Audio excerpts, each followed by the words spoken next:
Charlie Grimm, Bill Cavaretta. Was Charlie Grimm a player or the manager? Well, he was a player, first baseman to begin with. Can you start over by saying Charlie Grimm was one of my, will cut me out? Charlie Grimm was one of my favorite players. He was the first baseman with the Cubs, and then he was the manager. And in those days, I don't know if they had, that many favorites, but he was one of them. And Gabby Hartnett, he was a catcher. Why was Charlie Grimm a favorite? Because he was a nice guy or what? Oh, come on, you're not going to pin me down. What, am I on the stand or something, or what? Yes, answer the question. Redirect. You don't change it. Yeah, he was a nice guy. I still remember a picture of him on the cover of the Saturday Evening Post. Did you ever see that one where him and I think it was Bill Rush were in the dugout kind of laying down? Did you ever see that picture? It's a classic, Oh, yeah, I have that picture. Yeah, it's too depressing because they're all wiped out. Yeah, well, they were just, that's the way they always are. Where the back? These guys have to sleep out in the bullpen all the time, too. It's boring if you're not playing. Game of baseball is boring. Hey, if you could play, what position would you play? Or did First base. First base or the outfield. Did you play first base when you played at Chase Park? No, I played the outfield.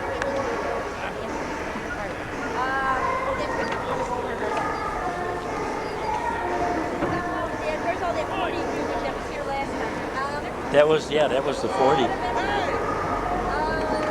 were you saying about that old neighborhood song? Oh, it was just a neighborhood dance when we had our, we had made a club like right after the war in 1946. And we had a neighborhood dance to get money to buy uniforms and get in leagues. And it was at the Northside Auditorium, which is what is it now, Metro? Yeah.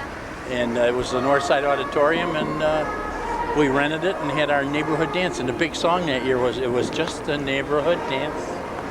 That's all that it was. But oh, what it seemed to be.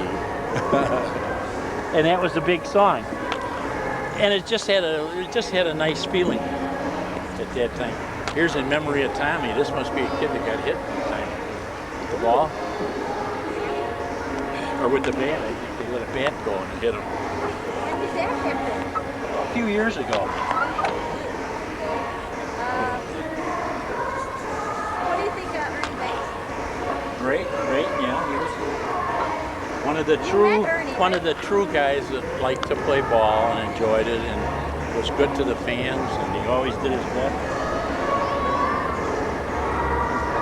I don't know, I think he's in the Hall of Fame, I'm not even sure. And what about being Babe Ruth? You have to get back to this. Oh, the one time too when I forget what I was doing, but I had to go to the store. So we lived on this side of Waveland, and I was running across Waveland Avenue to go to the Royal Blue Store on Clark Street, and I heard a big roar, and it was like dusk. I could hardly see, and I heard a big roar go up from the ballpark, and I didn't know what happened. Later on, I found it was Gabby Hartnett hit a home run like in ninth inning or an extra innings, and won the ball game and won the pennant, and they beat the Pittsburgh Pirates. And that was in, I think, probably 38. The visiting team always stayed at the Edgewater Beach Hotel, and they'd come over with a bus and they'd unload the bus right there on Waveland Avenue. And a couple of times, I don't know if it's my imagination, but when they won the pennant, I think in 38,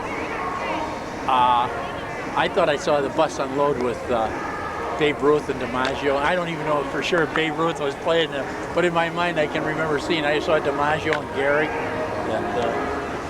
and Babe Ruth. Those are the three guys I remember.